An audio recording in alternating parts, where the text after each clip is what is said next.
Anyone with siblings knows that sibling rivalry is a very real thing, and while it can lead to a few scrapes, it rarely escalates beyond that. However, there are the incredibly rare exceptions to every rule.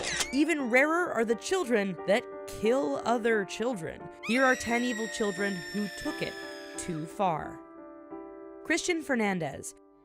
In March 2011, 12-year-old Christian Fernandez was left alone with his 2-year-old half-brother in their Florida home while his mother ran an errand. While she was away, Christian brutally beat his baby brother to death. He was charged with first-degree murder, but in 2013, it was reduced to manslaughter when prosecutors learned of his troubling past. 10 years earlier, he and his then 14-year-old mother were found wandering the streets naked and alone. They were both placed into foster care as his drug-addicted grandmother was unable to take care of them. He had also suffered sexual abuse from a cousin and was beaten by his stepfather before the man committed suicide. Jordan Brown. In Wampum, Pennsylvania, 11-year-old Jordan Brown lived with his father, his fiancée Kenzie Marie Hoke, and her 2 daughters. Hoke was 8.5 months pregnant with Brown's child on February 20th, 2009, when she was shot in the back of the head with a 20-gauge youth model shotgun while lying in bed. Hoke and her unborn infant son died as a result of the gunshot. Jordan claimed he shot his soon-to-be stepmother because he felt jealous about being replaced by a new baby. Thompson toddlers.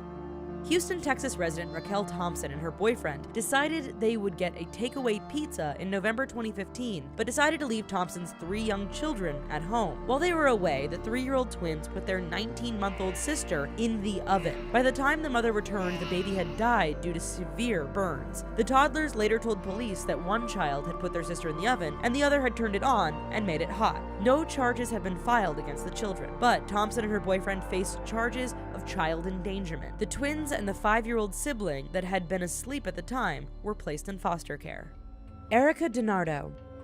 The DiNardo family lived in a good neighborhood in Novi Ligure, Italy, and seemed to the world a happy family. Their 2 children, 11-year-old Gianna Lucia and 16-year-old Erica, got along well, or so they thought. Unbeknownst to her family, Erica developed a drug problem and a strong hatred for her family, which she wrote about in her journal. On the night of February 21st, 2001, Erica and her boyfriend hatched a terrible plot. While her father was at a soccer game, they murdered her mother and younger brother, stabbing them over 100 times. At first, police believed that the murder was the result of a botched robbery, but later recorded Erica and her boyfriend talking about their crime. They were arrested. Erica served 16 years in prison, and her boyfriend served 14 years. Girl A. On June 1st, 2004, an 11-year-old Japanese schoolgirl, known only as Girl A due to her age, murdered her classmate. Satomi Mitarai, a 12-year-old girl, was lured into an empty classroom during lunch by Girl A at their elementary school in Sasebo, Japan, before she was killed. Girl A returned to class following the event with her clothes covered in blood. Her teacher found Mitarai with slashes on her arms and her throat that had been slit with a utility knife. Girl A claimed she'd killed Mitarai because she commented on her weight. She was institutionalized in September of that year. Bever Brothers. In July 2015, Oklahoma brothers 18-year-old Robert and 16-year-old Michael Bever not only killed their siblings and parents, but they were also plotting a mass killing spree in order to gain fame as serial killers. Parents David and April Bever were stabbed to death along with 12-year-old Daniel, 7-year-old Christopher, and 5-year-old Victoria. They nearly killed their 13-year-old sister, but failed. She later told police that her brothers threatened to behead their 2-year-old sister as well, but she was left unharmed and went into foster care. The brothers were charged with 5 counts of first-degree murder and 1 count of assault and battery with intent to kill. Jasmine Richards.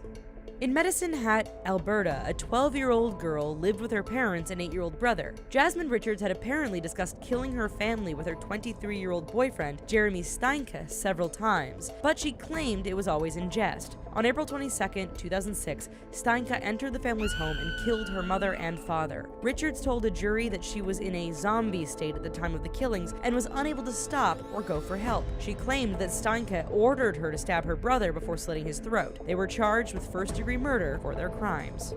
John Venables and Robert Thompson.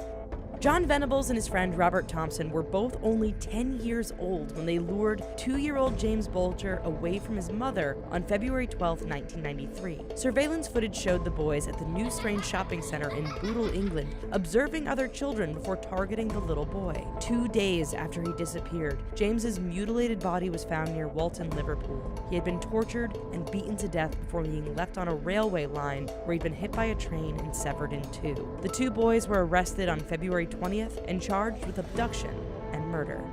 Keith Randulik. Chicago teen Keith Randulik was 19 years old when he told his mother he wanted a gun. He claimed it was to protect his 4-year-old sister Sabrina from a relative that was sexually abusing her, though this was never proven. His mother told him he couldn't have a gun and refused to buy it for him. On March 22, 2009, he took Sabrina down to the basement and stabbed her in the neck. He told police that she begged him to stop and asked him why he was hurting her. Keith was sentenced to 40 years in prison for killing his sister. Yikes. Well, now that we've made you sad and uncomfortable, anyway, while you're still here, let us know what you thought in the comments down below. And of course, don't forget to subscribe to The Richest. Thanks, and bye-bye.